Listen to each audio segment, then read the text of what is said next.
In the year 2147, Earth was not doing well. The planet had been under constant attack from an alien race called the Vorthax. These aliens were not like anything humans had ever seen before. They were tall, shiny, and moved with a strange kind of grace that made them look almost like machines. But they were alive and they were dangerous. For years, they had been destroying human colonies on other planets, taking resources, and leaving nothing behind but ash and silence.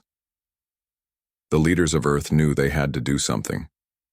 The usual weapons, guns, missiles, and even laser cannons, didn't work well against the Vorthax. Their bodies seemed to be made of some kind of advanced metal that could resist most attacks. Worse still, their minds worked differently. They didn't feel fear, anger, or pain like humans did.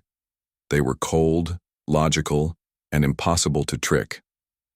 Every battle humanity fought ended in failure. Cities fell, people died, and hope began to fade. That's when the United Earth Defense Coalition decided to try something completely different.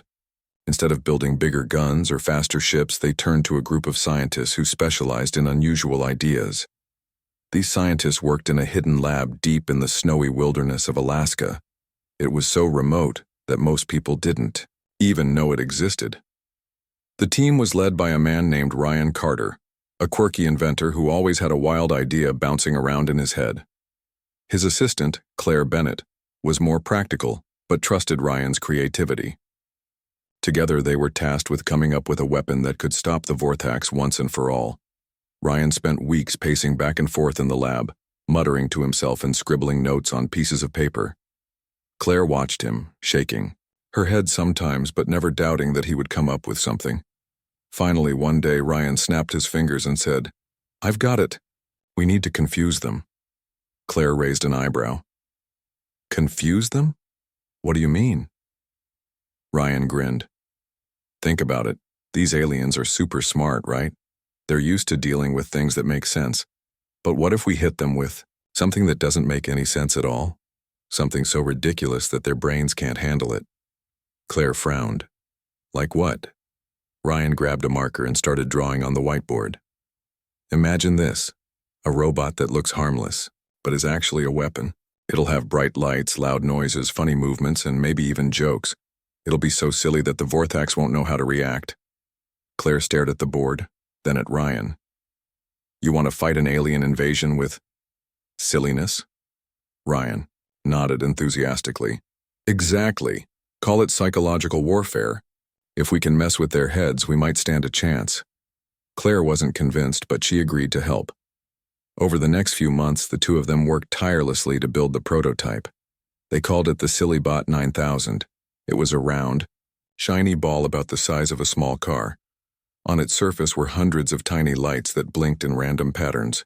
Inside, there were speakers that could play everything from classical music to animal noises. There was also a projector that could display holograms of clowns, dancing animals, and other strange images. When the SillyBot was finally finished, Ryan and Claire stood back to admire their work. "Do you really think this will work?" Claire asked. Ryan shrugged.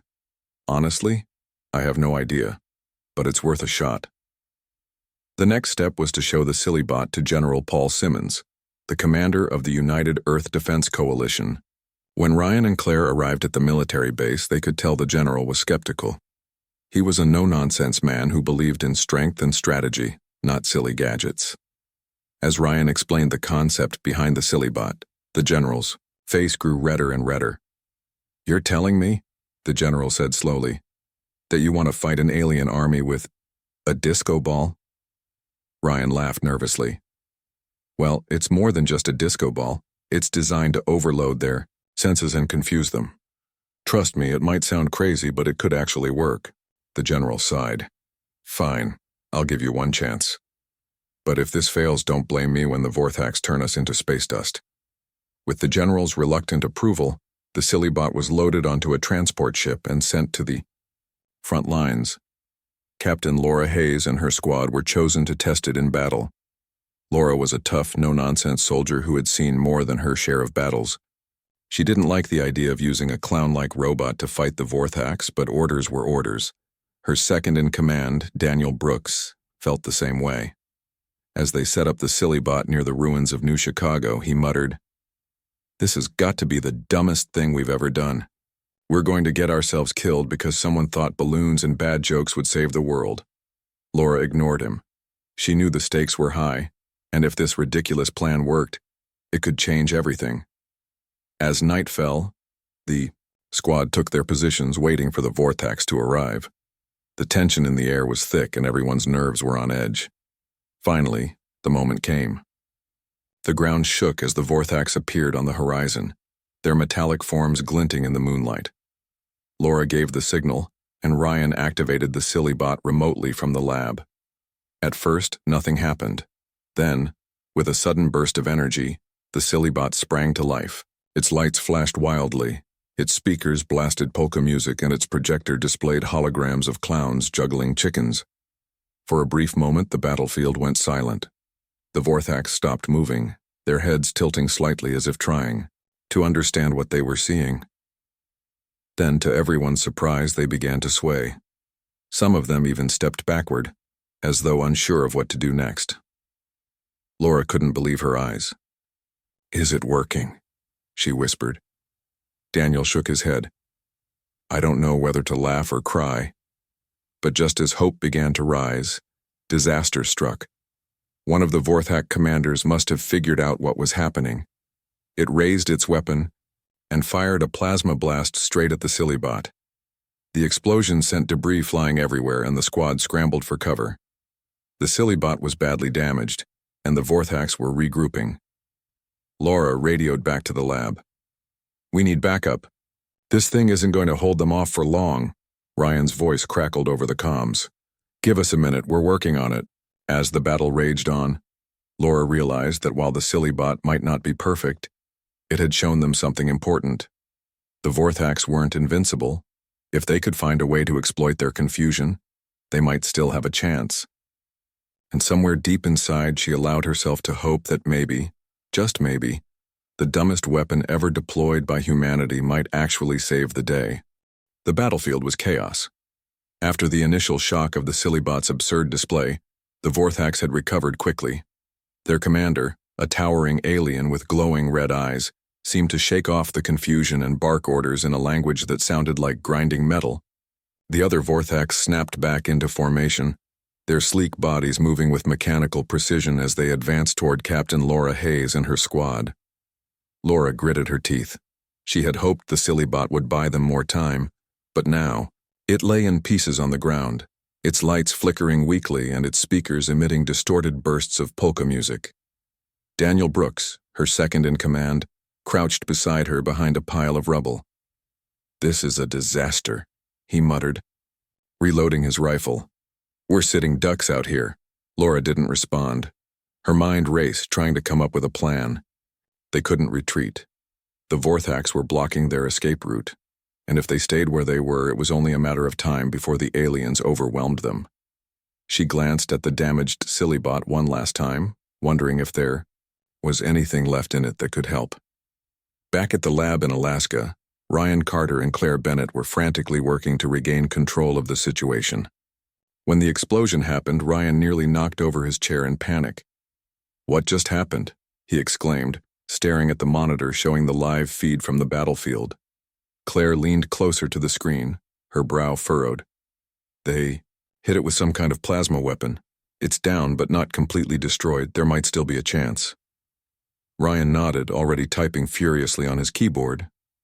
"There's a backup system I installed, a secondary function we haven't tested yet. If I can activate it remotely," Claire interrupted him. "You mean the fog machine? The one with the synthetic pheromones?" "Yes," Ryan said, his voice rising with excitement. "It's designed to make them sleepy, or at least slow them down. But someone needs to trigger it manually because the main controls are fried." Laura heard Ryan's voice crackle over her comms device. "Captain Hayes, listen carefully. The silly bot has a secondary function, a fog dispenser. You need to get close enough to activate it manually. Do you copy?" Laura hesitated. Getting close to the silly bot meant crossing open ground while the Vorthaks fired at them. It was risky, but she didn't see any other options. "Understood," she replied. "We'll do it." She turned to Daniel. I'm going for the Silly-Bot. Cover me. Daniel stared at her like she'd lost her mind. Are you serious? You'll never make it. We don't have a choice, Laura said firmly. If this works, it might give us the edge we need. Just keep them busy while I get there.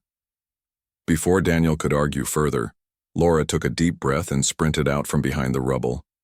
Bullets zipped past her head, and energy blasts exploded around her feet, sending chunks of dirt flying into the air. She zigzagged as fast as she could, dodging the incoming fire. Behind her, Daniel and the rest of the squad opened fire on the Vorthax, creating a diversion. The distance between Laura and the Silly-Bot felt endless. Every step felt heavier than the last, but she refused to stop. Finally, she reached the battered machine and dropped to her knees beside it. Smoke rose from its cracked casing and sparks flew from exposed wires. Laura searched for the activation switch, her hands trembling as she worked. Come on, she muttered under her breath. Then she found it, a small button labeled Fog. Without hesitation, she pressed it. For a moment, nothing happened. Laura's heart sank. Had the damage been too severe? Was the fog dispenser broken too? But then, with a hissing sound, thick pink mist began to pour out of vents along the Silly-Bot's sides. The mist spread rapidly, engulfing the battlefield in a cloud that smelled faintly of bubblegum. The effect on the Vorthax was immediate and strange. Their movements slowed, becoming jerky and uncoordinated. Some stumbled forward blindly, their weapons drooping in their hands. Others swayed awkwardly as though drunk. A few even collapsed onto the ground, their metallic limbs twitching uselessly. Laura stared in disbelief. It's working, she whispered. Daniel and the others noticed the change too. What's going on? Daniel shouted over the comms. Why are they falling apart? It's the fog, Laura replied, unable to hide the excitement in her voice. It's messing with them somehow. Keep pushing. Seizing the opportunity, the human soldiers launched a counterattack. They moved cautiously through the pink haze, picking off the disoriented Vorthax one by one. For the first time in months, the tide of battle seemed to be turning in humanity's favor. Meanwhile, back at the lab, Ryan and Claire watched the live feed with growing amazement. Did we just win? Claire asked, her voice tinged with disbelief. Ryan grinned. Not yet, but we're definitely onto something. Look at them. They're completely useless right now. Claire shook her head. I can't believe it. All those years of designing weapons, and the thing that finally works is a fog machine filled with fake pheromones. Ryan laughed. Sometimes, the simplest ideas are the best ones. As the battle wore on, Laura and her team continued to press their advantage. By the time the fog began to dissipate, most of the Vorthax were either incapacitated or retreating. The humans regrouped, exhausted but triumphant. Laura walked back to the remains of the Silly-Bot and placed a hand on its scorched surface. You did good, little guy, she said softly. Later that evening, after the squad had returned to base, General Paul Simmons called a meeting to discuss what had happened. He looked skeptical but intrigued as Laura reported the details of the fight. So let me get this straight, he said slowly. A bunch of clowns in pink fog managed to take down an entire Vorthax battalion? Laura nodded. That's correct, sir. It sounds crazy, but it worked. Simmons rubbed his temples, clearly struggling to process the information. All right, I'll admit, I didn't think much of this project at first. But if this, whatever it is, can actually give us an edge against the Vorthax, then we need to figure out how to use it properly. Ryan and Claire were brought in to explain their invention in more detail. As they presented their findings, they emphasized the importance of the Vorthax reliance on logic and order. Their neural networks are incredibly advanced, Ryan explained, but they're also rigid. Introduce something completely irrational like a dancing clown or a cloud of silly-smelling fog, and their systems overload. They literally can't handle nonsense. Claire added, We think this weakness could be key to defeating them. If we refine the design and deploy these units strategically, we might be able to turn the tide of the war. The general listened, carefully, his expression softening. All right, you two. You've got my attention. What do you need to make this happen? Ryan and Claire exchanged a glance, then smiled. Resources, Ryan said. Lots of them, and permission to go big. Over the next few weeks, the lab buzzed with activity. Ryan and Claire worked around the clock to improve the Silibot design. The new models were smaller, faster, and more durable, capable of deploying absurdity on a larger scale.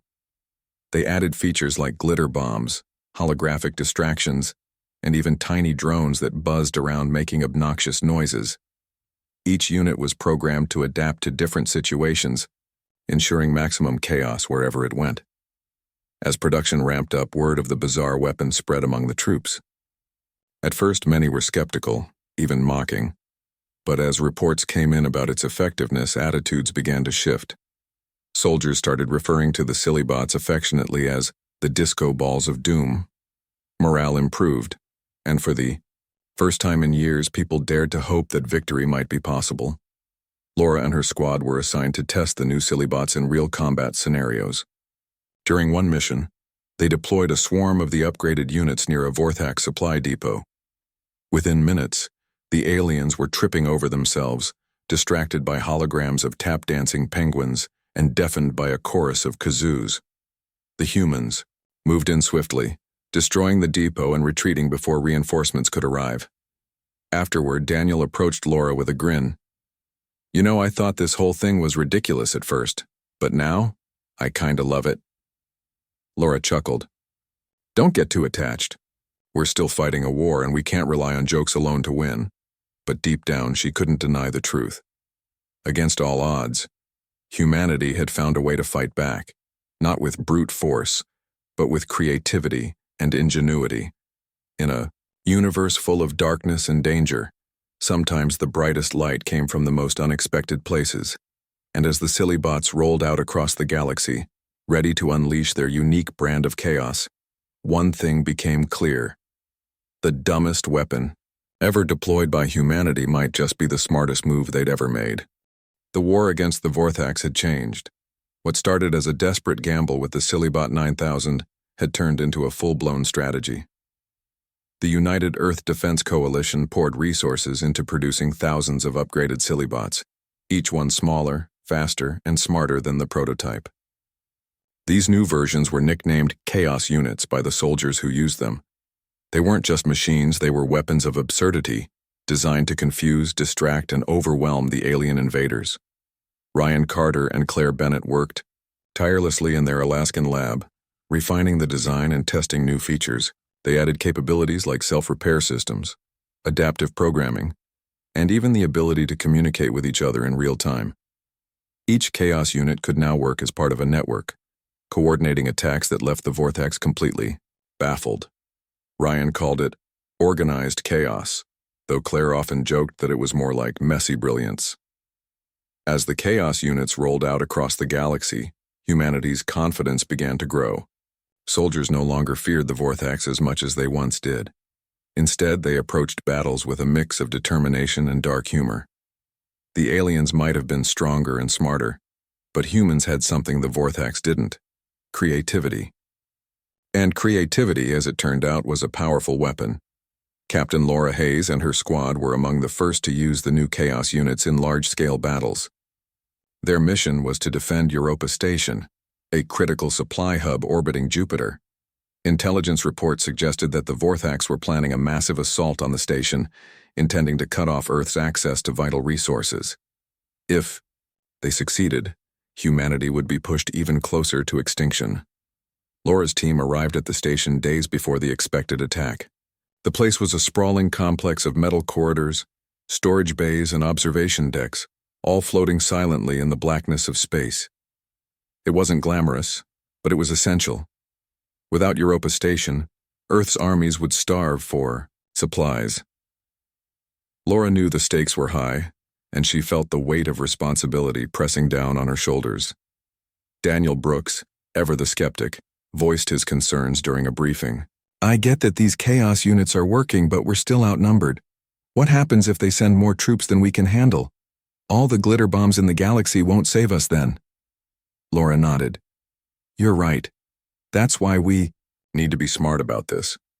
We'll set up defensive positions and deploy the Chaos unit strategically. If we can keep the Vortex confused long enough, reinforcements should arrive in time to help us hold the line. The squad spent the next few days preparing for the battle. They placed Chaos units throughout the station, hiding them in air vents, behind crates, and even inside empty fuel tanks. Each unit was programmed to activate at a specific moment, creating a cascade of distractions that would hopefully buy the humans enough time to regroup and counterattack. When the Vortex finally arrived, they came in force.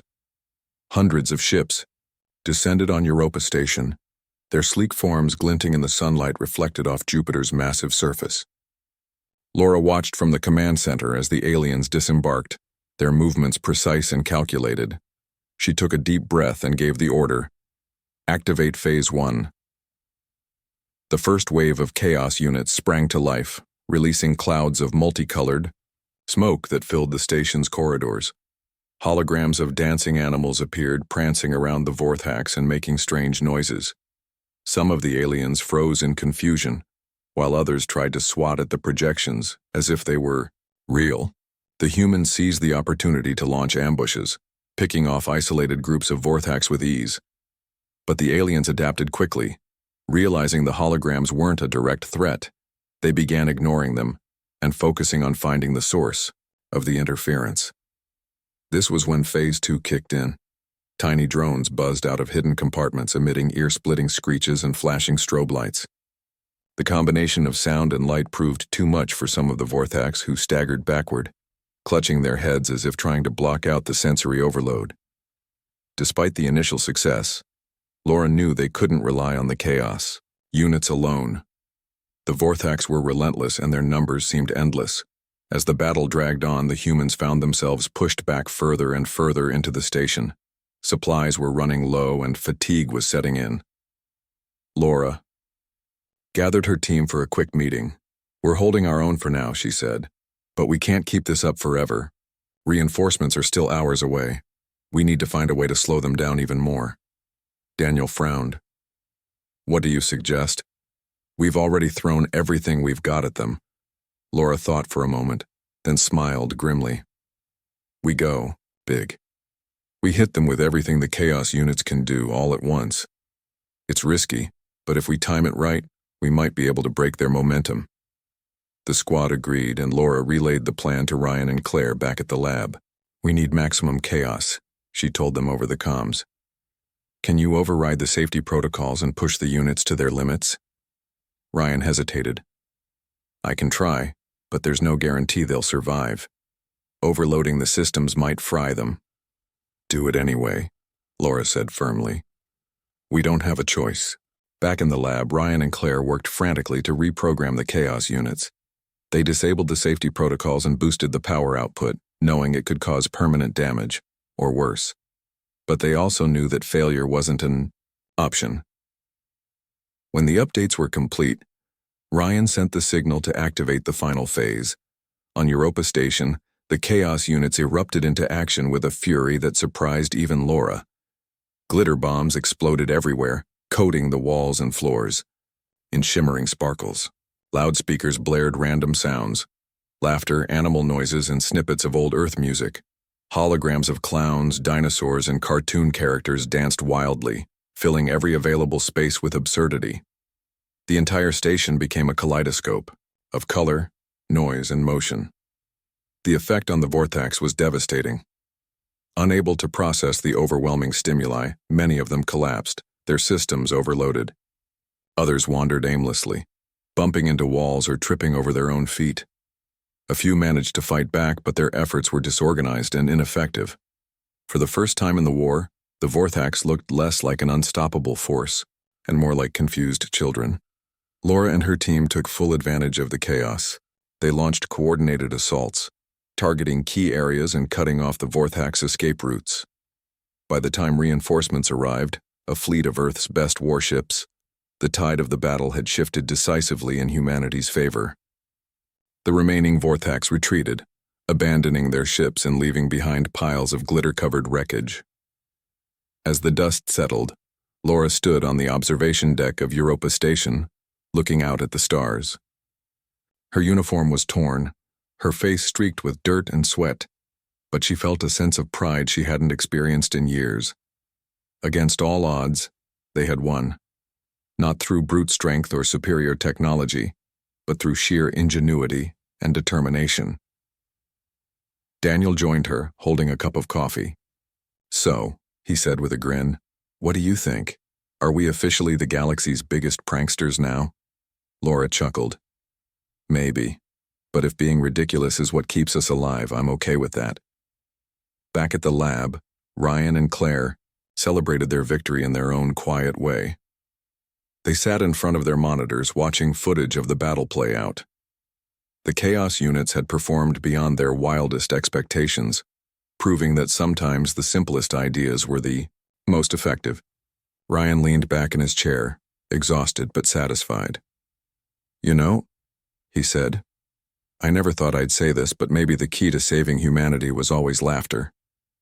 Claire nodded. "Or at least a lot of bad jokes and shiny things." News of the victory spread quickly across Earth and its colonies. People cheered in the streets, waving banners decorated with images of the iconic Chaos units. The media dubbed the campaign Operation Carnival, highlighting how humanity had turned the tide of the war with humor and creativity.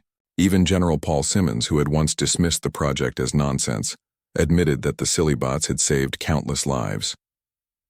But the war wasn't over yet.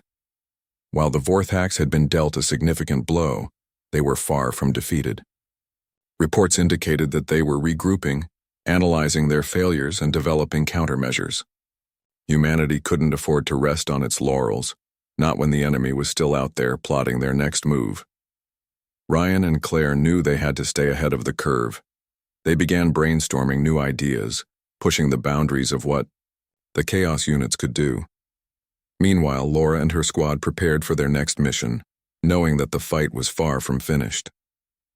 But for the first time in years, they faced the future with hope instead of despair, because they had discovered something important.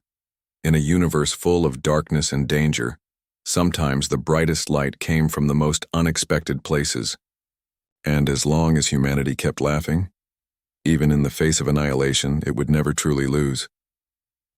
The war against the Vorthax had reached a turning point. Humanity, once on the brink of collapse, was now fighting back with a weapon that no one could have predicted: absurdity. The Chaos units, those small but mighty machines designed to confuse and overwhelm the alien invaders, had become symbols of hope. Soldiers carried them into battle like lucky charms, and civilians cheered whenever news of another victory spread across Earth's colonies. But the Vorthax were not an enemy to be underestimated.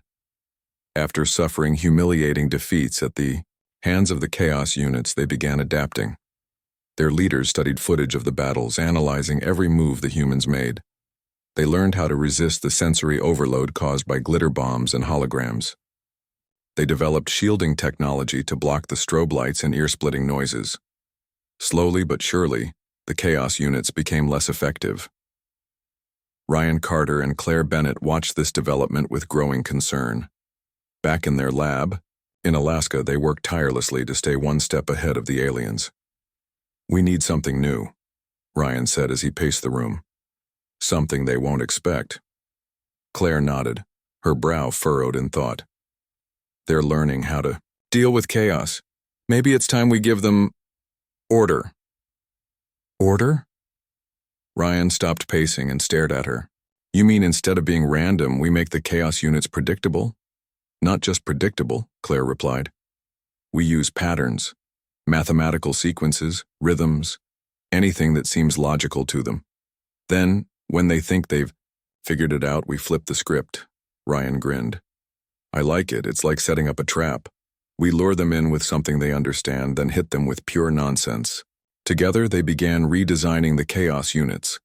This new version combined elements of both chaos and order, creating a hybrid weapon that could adapt mid-battle. One moment, the units would project orderly patterns of light and sound. The next, they would explode into a frenzy of randomness. The goal was to keep the Vorthax guessing, never giving them a chance to fully adapt. Meanwhile, Captain Laura Hayes and her squad prepared for what might be the final showdown. Intelligence reports indicated that the Vorthax were planning a massive assault on Earth itself. If they succeeded, humanity's last stronghold would fall and all hope would be lost. The stakes couldn't be higher. Laura gathered her team for a briefing. "This is it," she said, her voice steady but serious. "If we lose Earth, we lose everything. But if we can hold them off long enough for reinforcements to arrive, we might stand a chance." Daniel Brooks raised his hand. "What about the Chaos units? Will the new ones be ready in time?" "They will be," Laura assured him. "Ryan and Claire are working around the clock to finish them. In the meantime, we prepare the old units and position them strategically. Every second counts." As the days passed, tension mounted. Civilians were evacuated from major cities and soldiers fortified defensive positions. The skies above Earth filled with ships, both human and alien, as the two sides prepared for the ultimate clash. When the Vorthax finally arrived, they came in overwhelming numbers. Their fleet stretched across the horizon, blotting out the sun. Laura watched from the command center as wave after wave of alien troops descended onto the planet's surface.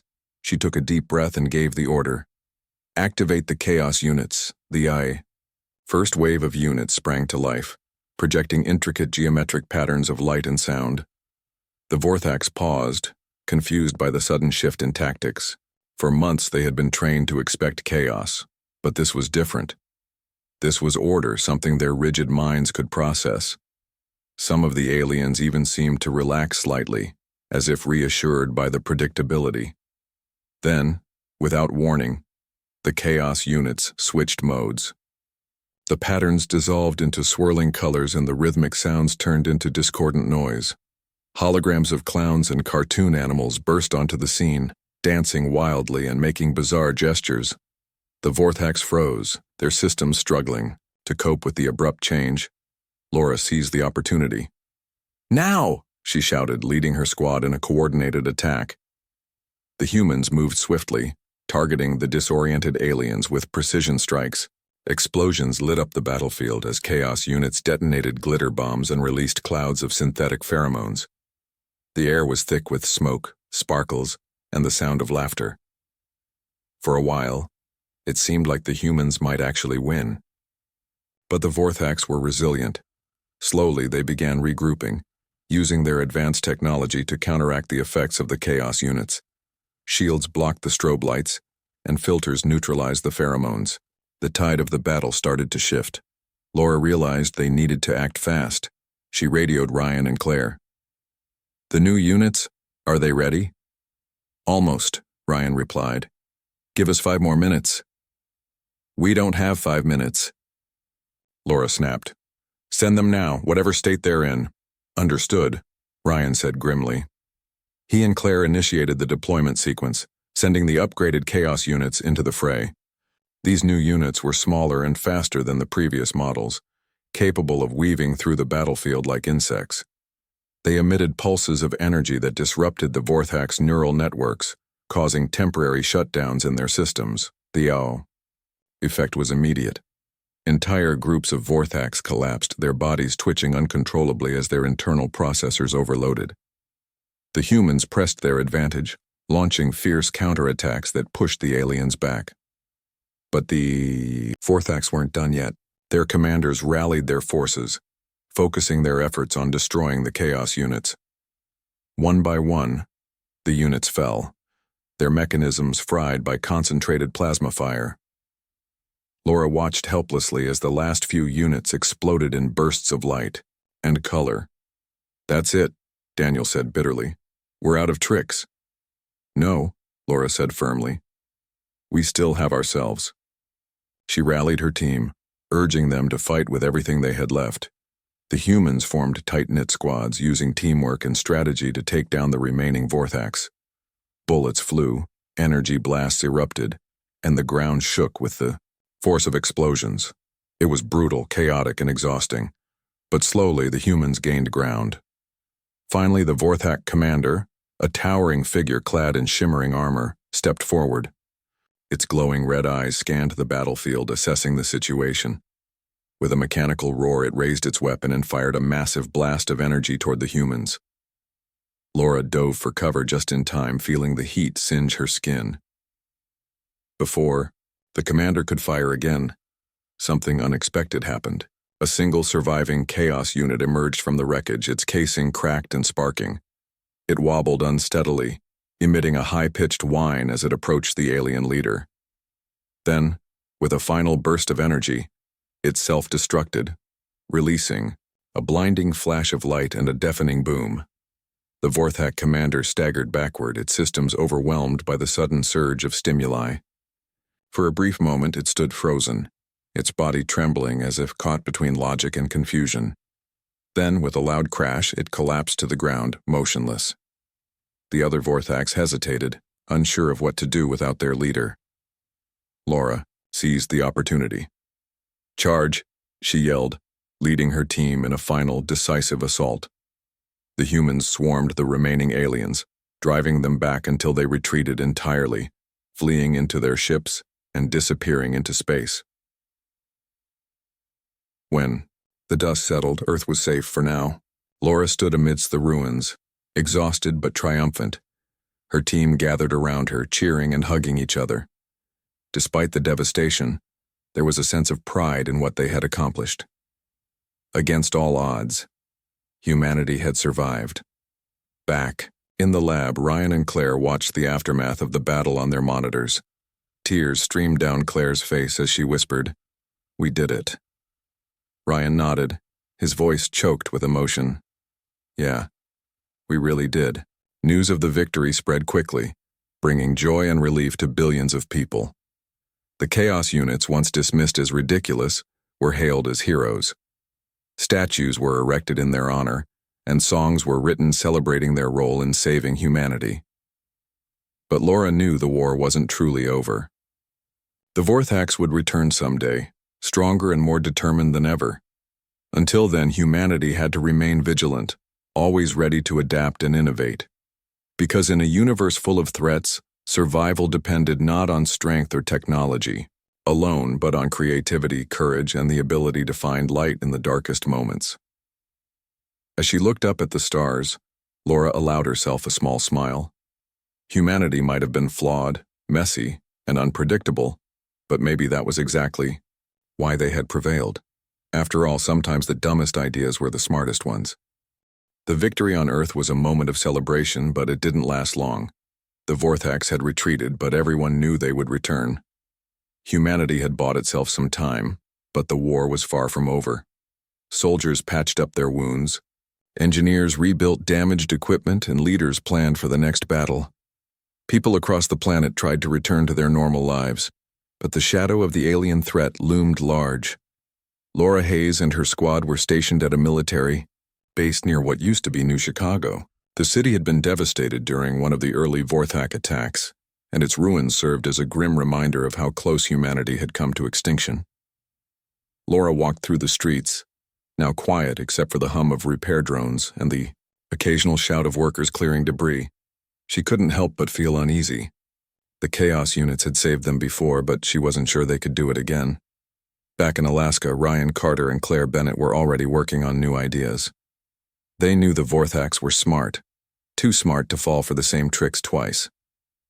"We need something bigger," Ryan said as he stared at a blank whiteboard. "Something that will hit them so hard they won't recover." Claire nodded. "But what?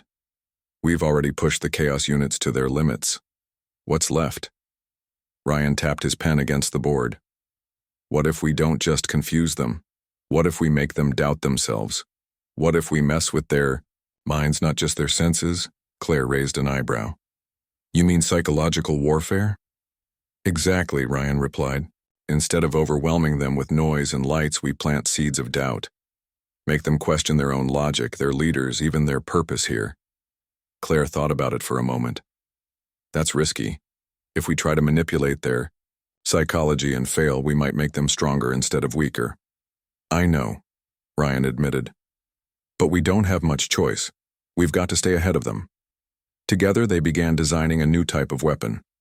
This one wouldn't rely on glitter bombs or holograms. Instead, it would use subtle techniques, whispers of sound, flickers of light, and patterns designed to trigger uncertainty in the Vorthak's rigid neural networks. They called it Project Doubt. While Ryan and Claire worked on the new weapon, Laura and her squad trained harder than ever. Daniel Brooks often joked that they were turning into machines themselves, practicing drills until their muscles ached and their reflexes became second nature. But no one laughed too much. They all knew the stakes. The next battle could decide the fate of humanity. One day, during a routine patrol near the outskirts of the ruined city, Laura's team encountered something strange. A lone Vorthak stood in the middle of an empty field, its metallic body glinting in the sunlight. It wasn't attacking. It just stood there, motionless, as if waiting. "What's it doing?" Daniel whispered, his hand hovering over his weapon. Laura frowned. "I don't know, but it's not acting like the others."